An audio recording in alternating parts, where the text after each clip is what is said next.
Depth chart for the Wallabies 2022, folks. If you were thinking, I feel like the Wallabies used a lot of players this year, you would be right. Injury-ravaged Wallabies and a bit of, I don't want to say indecision, but chopping and changing from Dave Rennie at times meant the Australians, from all the teams we've looked at thus far, we've already looked at Ireland and France, New Zealand, South Africa, England. The Aussies have used by far the most players. So, yeah, we're going to get into it. The win-loss record. How did the Aussies go in 2022? Bit of a mixed bag. Depth by position and which players were kind of the most selected ones in their position. Who's on the out, who was maybe regular last year and whatnot. And, yeah, you guys can let us know your thoughts. So, yeah, I mentioned mixed bag. Well, 5 wins, 9 losses. Is not like the greatest reading. Obviously, they got the home series against England to get the year under the way. They win the first game, lose the second 2, but not terrible losses, although England, considering their own year and the sacking of Eddie Jones, wasn't like the flashiest outfit to be losing to. And then rugby championship-wise, they split the games with Argentina. A great win, 41-26, and then they get hammered, 48-17.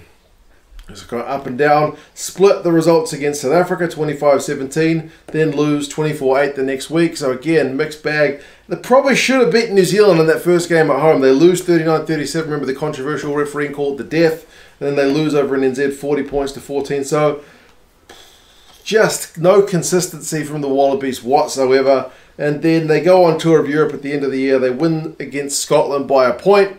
They lose to France away by a point, which is one of those losses that you go, it's almost like a moral victory given how well France have been doing and you guys weren't given a chance. But then they lose to Italy by a point. So, deflating, man. After the heroics of a week before, which ended in heartbreak, you lose another one in heartbreak. So, heartbreak from the Wallabies. And then they go to Ireland and only lose by 3. So, again, a bit of a kind of a moral victory, but still a loss. So it's really mixed. And then they end the season with a win against Wayne Pivac's Wales side when they were dead and buried the Wallabies. They managed to come back. So it's all over the place. I don't know how you're a Wallabies fan at the moment because it's just heartbreak after heartbreak at times. And then they just give you a bit of a sneaking winning feeling just to kind of keep you tagging along. But yeah, mixed year certainly. How about by position? Well, we've certainly seen a few of the Wallabies guys from last year have headed abroad. It does seem to be at times one of the issues with Aussie rugby is that some of the guys, I mean New Zealand rugby to a degree as well, but I feel like the Aussies lose higher profile and sometimes younger guys to contracts abroad. But the guys who stayed, well, front row is one of the kind of more consistent areas. Number 1, it's James Slipper. He gets almost 60% of the game time on the loose head side. And he was captain, wasn't he? Because, you know, Michael Hooper took a bit of time off this year. So Slipper stepped in as captain and he plays the lion's share of the game time at loose head prop. But he is joined by Angus Bell, who spent a fair bit of time injured this year. So his minutes are down from last year. Scotty Seo, who has since left for Exeter. Matt Gibbon and then Tom Robertson as well. So you've had 5 guys have a crack at loose head. Other teams, it's like 3. But of course, the Wallabies being the Wallabies this year, if it's less than 5, you'd be surprised for many of the positions. Hooker has to be one of the most revolving door positions in Australian rugby. This year, it's still fighting Ga'a in there in green with just under less than half the game time, which is a pretty similar story to last year. But then you got Dave Rennie who comes onto the scene in blue, whereas he was nowhere to be found last year. He's not too far behind Whaanga'a in the game time, and Dave Rennie stepped up to test level pretty well. And then you got Lockie Lonergan there in yellow. He gets a bit of game time, and then Billy Pollard, when they were absolutely injury ravaged, managed to sneak in with a little bit of game time as well. But I mean, who are the other guys? Brendan Paenga-Mosa, he's gone. He's over in France. Uelese, injury ravaged guy, can't catch a break. Kaitu from the Force, kind of fallen out of favour. Latu, having issues overseas and kind of coming back to Australia now. McInerney, like, you guys have had loads of hookers in the last couple of years, haven't you, in Australia? So Whaanga'a seems to be the most consistent element of the lot. But we'll see if that remains going into 2023. And then tight head is a similar story with Ala Alatoa there in green and Tupou there in blue. Alatoa really kind of stepped the wee bit. Didn't help that Tupou had a few injury woes. There's one game where he literally got injured like in a warm-up, so was an unused substitute from the bench. Alatoa almost 60% of the game time, and Tupou around about a third. They've swapped places from last year. Tupou got more minutes than Alatoa last year, but then you've also had Slipper there, a little bit of game time. Pone Fa'amasili has had a bit of game time. Tom Robertson, Sam Talakai. There's been plenty of guys getting a wee taste here or there, which was, I guess, kind of similar to last year as well. But the main two guys continue to be Tupou and Alatoa. And I think that's fine, man. As far as tight heads go, it's two pretty bloody good players. Tupou maybe needs to shed a bit of weight because he keeps injuring his legs, doesn't he? So, his body doesn't seem to be able to keep up at the moment. But, I mean, consistency with Bell and Slipper. Bell could have used a bit more game time if he'd not been injured. But Slipper, Fainga'a, Alatoa, Tupou, these guys are all kind of relatively consistent. Some other guys have had a wee bit of a taste. For the locks, it's pretty different. Pretty different from last year. Your loose head lock, your number 4, Nick Frost, come onto the scene. He's one of the guys who we said kind of last year. He's one of these guys who might be able to step up, and he's come in and taken the most minutes in that number 4 jersey, which is pleasing to see. And he's another one who's taken to international rugby, I think, pretty well. He's followed by my not favourite Australian player in Darcy Swain, who's there in blue. Good player, but I think most New Zealand fans are not going to forgive him for the Quinn Tupaia thing anytime soon. Rory Arnold, Matt Phillip, Jed Holloway, Rob Leoto, who's again spent much of the season injured, make out the rest of the minutes. Mostly Frost and Swain.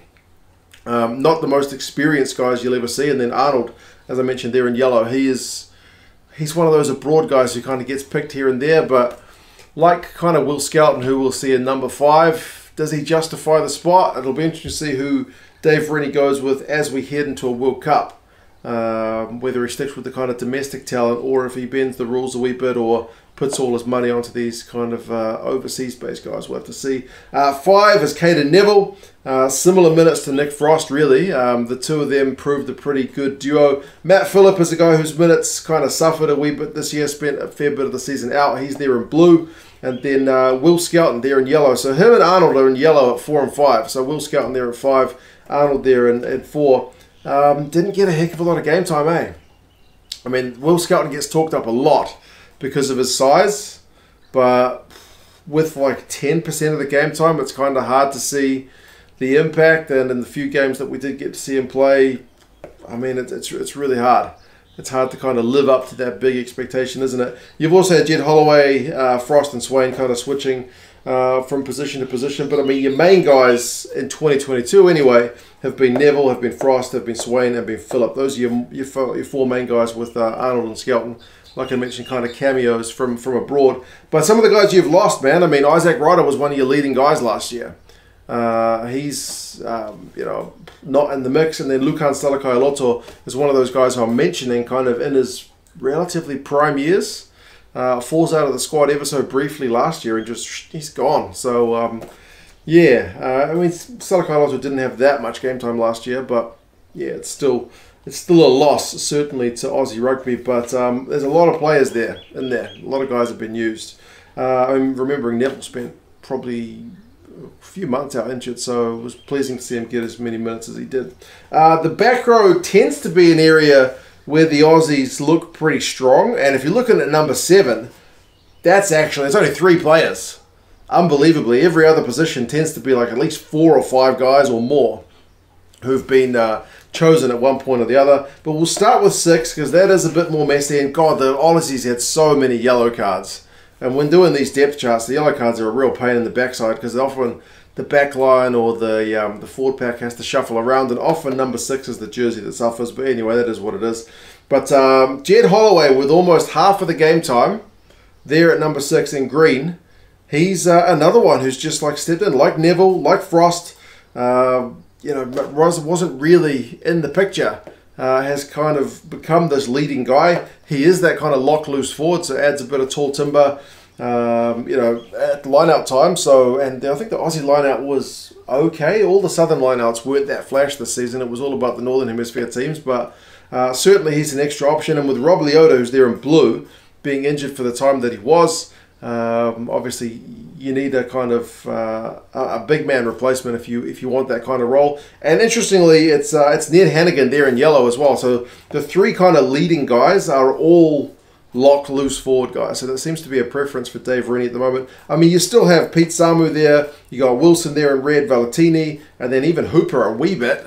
Not that it matters a heck of a lot because he's more of an open side, but ever so briefly he has slotted in. But the majority of the game time, we're talking 70-odd%, has gone to the kind of lock loose forward player that Dave Rennie likes to see play. I'll be keen to see if Leota's able to edge his way back in once back fit, because I do think that in terms of his ball carrying, he's maybe a wee bit more dynamic than a Holloway or a Hannigan, but we'll kind of have to wait and see. 7 is the one I was talking about. Look how simple 7 is.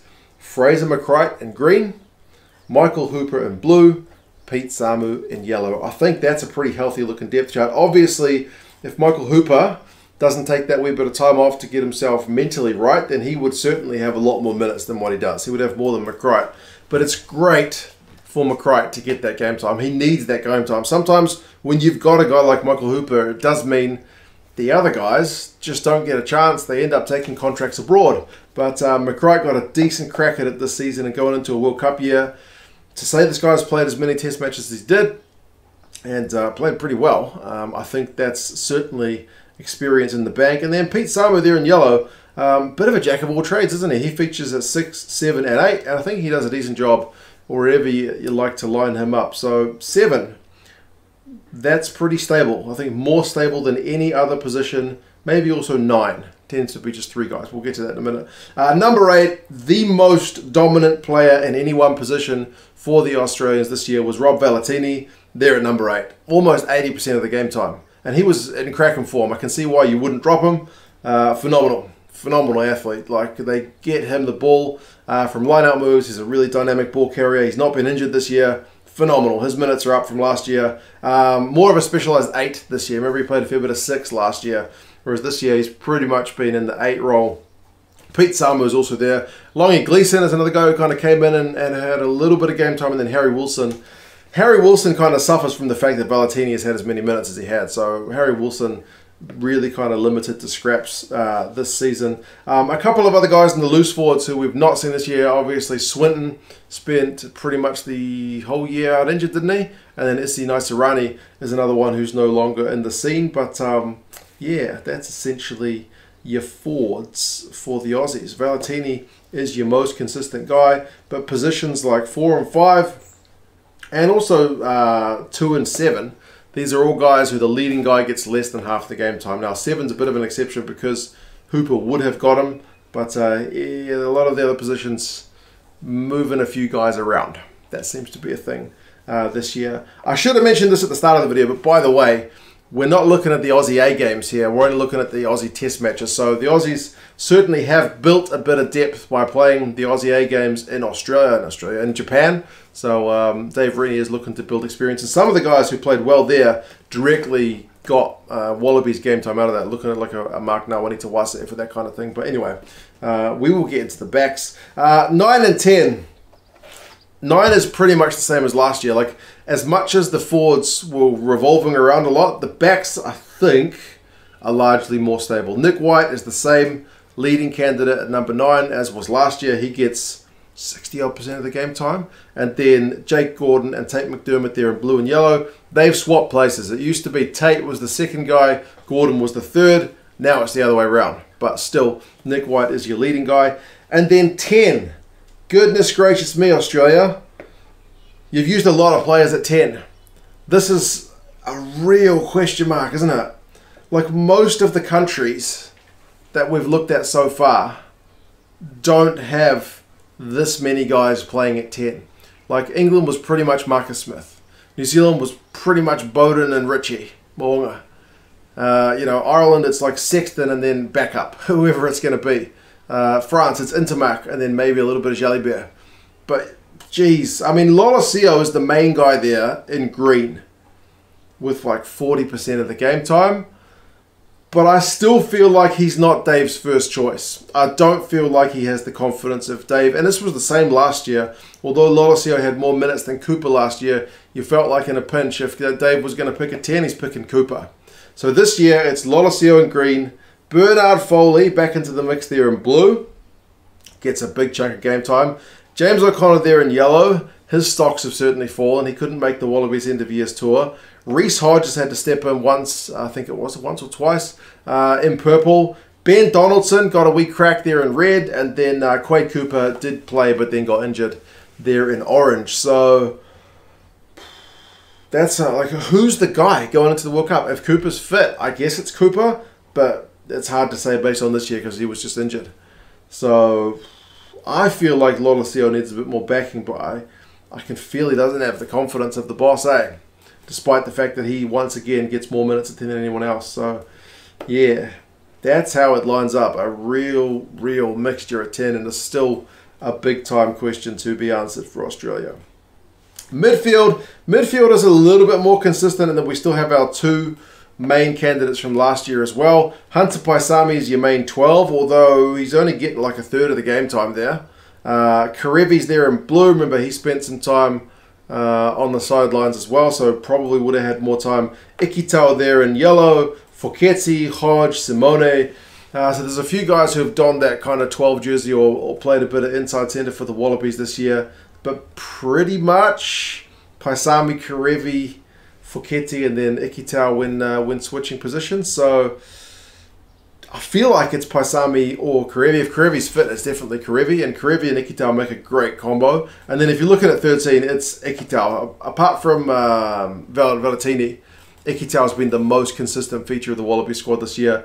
Like pretty much like 70% of the game time, it's been Ikitau, and he's been phenomenal. He's certainly deserved his selection, just like Valentini. So Paisami, Callaway, and Pataya are your other 13 options, but I think far and away Ikitau has got that 13 jersey on a lock. So it's the same combo as last year, Paisami and Ikitau, but yeah, 12 looks just a bit messier, doesn't it? But not always Dave's choice. Just when guys are unavailable, he's had to dish out caps to different guys. And then get into the outside backs. The left wing is still Marika Korombete, very similar to last year. That guy dominates the game time. He's certainly Dave's first choice on the left wing. I think he's like third of the guys, so it's Valentini, Ikitau, and then Korombete in terms of the most selected guys. Tom Wright's had a bit of game time on the left. Mark Nawani-Tawase as well. Andrew Callaway, bit of a Johnny on the spot, tends to fill in whenever the needs arise. And on the right wing and fullback, those green ones with like 33% odd of the game time for each, a little bit more for right wing, is Tom Wright. So he's your leading right winger and your leading fullback. That's how much rotation Dave has had to do this year with guys being injured. So if we stick to the right wing first, it's Tom Wright, it's Geordie Pataya. Not much difference in those guys, to be fair, in game time, but Tom Wright does edge it. Andrew Callaway as well, Mark Nawani-Tawase. Jake Gordon even had to come on once to basically slot in on the right wing. He can probably cross that one out if you don't want to think about it. But in a pinch, Jake Gordon's played a bit of right wing if it comes to it in the World Cup. Parise obviously spent much of the year injured. Vunivalu got the ever so briefest bit of game time, but doesn't seem to be favoured by Dave Rennie from what he's seen of him thus far. So yeah, the right wing is a bit of a mixture. And then the fullback, as I mentioned, Tom Wright there in green, followed by Reece Hodge. If you can believe that. I wouldn't have picked that at the start of the season. Andrew Callaway, who, like I mentioned, has been in lots of different positions. Jock Campbell, there in purple, has been an interesting find towards the end of the year. Did look the business when he got some game time. Tom Banks in red obviously got injured, so it was really limited. And then James O'Connor ever so briefly as well. I think he had to shift into that position, didn't he, when there was an injury. So, yeah. The backs. It's similar names to last year, but there's just no consistency. And as I said, it's not always Dave's fault. Like the fact that he doesn't pick Noah Lolosio more, that's on Dave. Because he clearly thinks there's something lacking there when he picks Cooper or he picks Foley. But yeah, like Karevi being out as much as he was. Paisami was off in and out. Pataya's a little bit injury prone, isn't he? Yeah, there's been a Tom Banks, as I mentioned. There's just been a lot. Matt Samua is one guy who's fallen out of favour. Filippo Dalgunu, Kurtley Beale, all these guys were guys who had a bit of game time last year. who no longer appear in the squad. So looking at the squad overall, you can clearly see that many of the positions, the leading candidate, so that's your green one, gets less than half the game time. Most of the teams, the leading guy gets more than half the game time. If you're looking at the Irish, like the leading guys on average had like 2/3 of the game time. Like Andy Farrell's got that very consistent starting team that he wants to dominate the minutes, whereas the Aussies, so far from all the teams we've looked at, are giving the least game time to the starting guys. So the starting guys average 51% of the game time, which is the lowest. Like I mentioned, Ireland 67, New Zealand like 57, South Africa, France like 60. England were the closest with 53. So England also did a fair bit of kind of rotating. So that's very much the camp Dave Rennie is in at the moment. So much rotation, but as I mentioned before, not always by choice. A lot of the time it was due to injury. So 52 players used is what I make it to be, which is easily the most. I think South Africa the closest next with 48.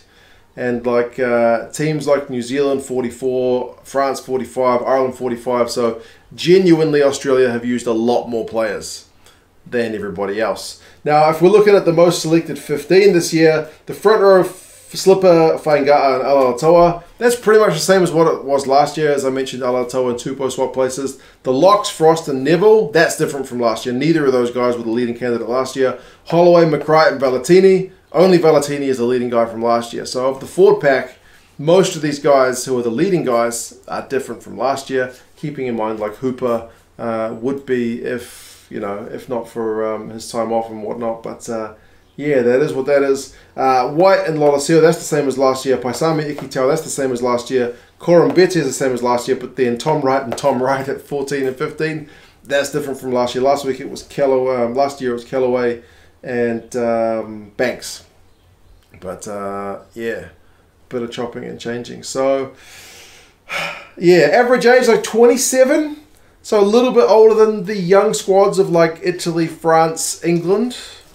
Younger than pretty much everyone else. So slightly on the younger side, but getting more into the kind of middle of the pack in terms of age out of the Australians. So yeah, sorry folks, that took a bit longer than everybody else just because the Aussies used so many players. It did take a little bit longer to prep this one. If you want to buy me a beer, it's bloody hot. I could use a cold beer. I'll put a link down in the description to that. But otherwise, hope you enjoyed the Aussie depth chart. As I said, it's been mixed. We'll move on to some of the other teams next. Still got to look at Scotland and Argentina and Wales and whatnot. But yeah, it's been a bit of fun. Italy as well, if I can get it done. Maybe even Japan. But yeah, you guys take care of yourselves. Enjoy your Christmas, New Year break. It's summer down here, so pretty scorching. If you're up north, keep warm. If you're in Australia, have a few cold ones. And yeah, I'll talk to you guys again soon. See you later.